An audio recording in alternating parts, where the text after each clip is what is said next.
now, exclusive Storm Tracker Doppler weather with meteorologist Chase Ward. We have been tracking a few patchy showers making their way across portions of southern Arkansas. We've already seen some activity near Camden, moving into parts of Calhoun and Bradley, and now northern parts of Drew County. Now, we don't have any rainfall here across northeast Louisiana. Really, this shaded green is just kind of moisture content that the radar is just kind of picking up. But you can see these showers kind of moving their way off to the east and just south of Pine Bluff. And we're expecting more activity to begin to pop up for this afternoon, as we do have a boundary layer currently just stationed down to the south and southwest. And we've also had a lot of cloud cover roll in as well. You can see in the upper levels we've had a surge of moisture kind of moving across parts of southern Texas, and all that kind of moving straight east into our area, which is kind of the direction we're seeing with these showers. Temperatures area wide mainly in the 70s. Monticello, Camden at 77, 75 El Dorado, 74 out in Ruston.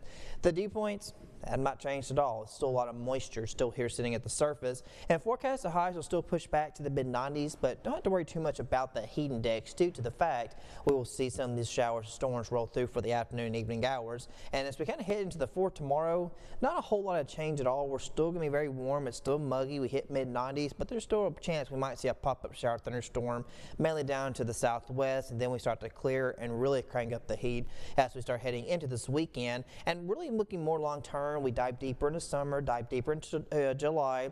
You know, temperatures, no surprise, they might climb a little bit, but we maintain mostly mid-90s throughout a good chunk of next week. And now the main thing is just what about rain chances? Well, expecting isolated activity, kind of typical summertime like pattern, with mostly patching isolated activity for the afternoon evening hours. But today it's going to be a bit more scattered with this frontal boundary allowing for that activity to pop up. Now it's going to linger down to the south. We could still see enough of a disturbance as we go into Friday, what we could see in parts of southwest Louisiana for the 4th of July. But as we head to the weekend, high pressure to the northeast, and we'll start to see some clearing, but these winds will start to kind of return more suddenly across East Texas, and we could possibly see that for the Arkansas and help bring the temperatures up for a portion of this weekend. So this afternoon, definitely keep your umbrella handy, as we'll see these thunderstorms start popping up, and then showers will linger down to the southwest along the I-49 corridor, and cloud cover will linger as well as we go into the 4th of July holiday.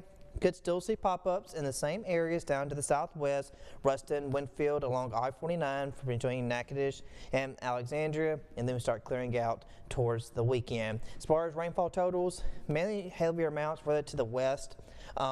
Could see about a tenth of a quarter of an inch. If heavier pockets, might see as high of half an inch. Now, as we go into the next week, could still see patchy activity linger. Temperatures will be on the climb, pushing mid to upper 90s by Sunday, Monday, and stay in the mid 90s through next week.